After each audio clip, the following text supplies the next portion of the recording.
Hi, my name's Dan. I've been making my own salsa for years and I've gotten a lot of compliments on it, so I thought I'd take a few minutes and show others how to do it. Hopefully someone out there will make use of this and send me a telepathic thank you or e-thank you. First thing is the ingredients. Essential. You gotta have fresh tomatoes. I got these beauties at Farmer's Market this morning.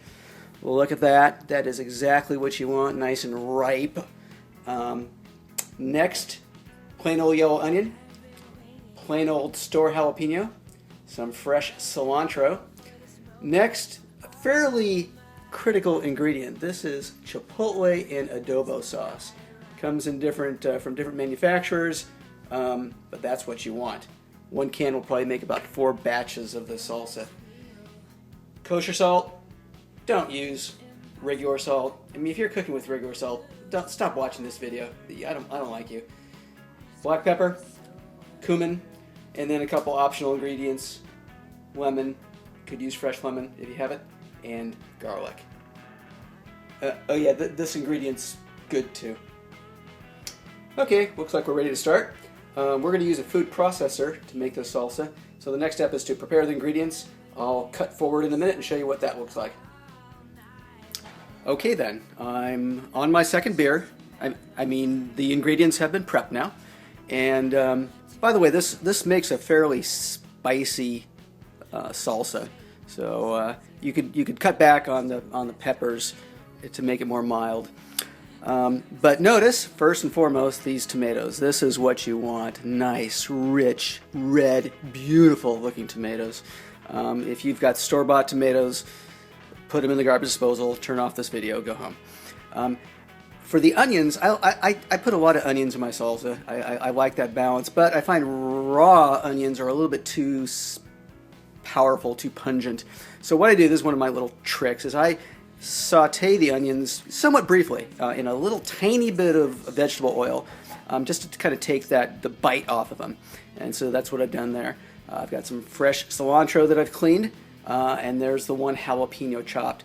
Actually, I showed you 2 big tomatoes at the beginning. I'm only using 1 here because that gives me the right proportions. Okay, those 4 ingredients are now in the food processor. The tomatoes, the onion, the jalapeno, and the cilantro. So now it's time to add the other magical bits. First, I squished up a clove of garlic. That goes in. Next, the chipotle pepper from the can. 1 should be sufficient. You could put more in. You could leave this ingredient out, but then your salsa will be duller than a Republican convention. So, if I'm making salsa for myself, I'll usually put 2 in because I like spice. Next, I go pretty heavy on the salt. And right there, that's a decent amount. And likewise for the pepper. I put a decent amount of pepper in that batch. Next, cumin. Cumin is the best of all spices in the world, but it's got a significant flavor, so you want to go really light on the cumin. I just put a little touch in. And there, I'm done. And I mentioned lemon juice. If you do use it, you definitely don't want to overdo it.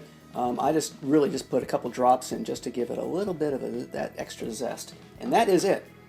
So the next step will be blending. Okay, ready to whirl. So now we get into some of the philosophical aspects of salsa.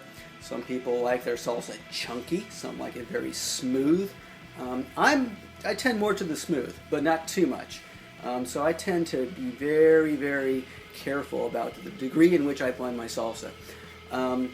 So I'll show you what it looks like when I'm done, but first we're going to blend it to a medium, blend it for 5-10 seconds. Let's see how it goes here.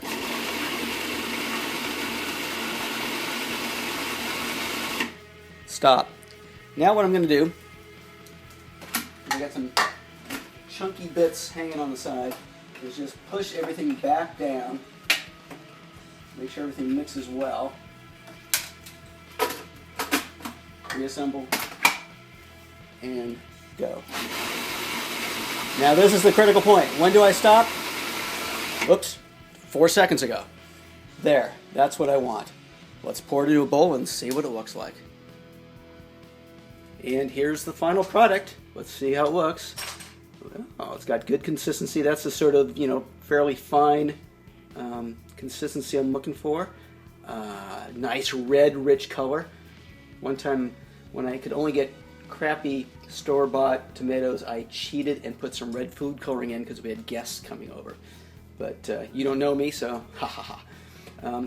Here's the test. Let's see how it goes. Got to put a lot on.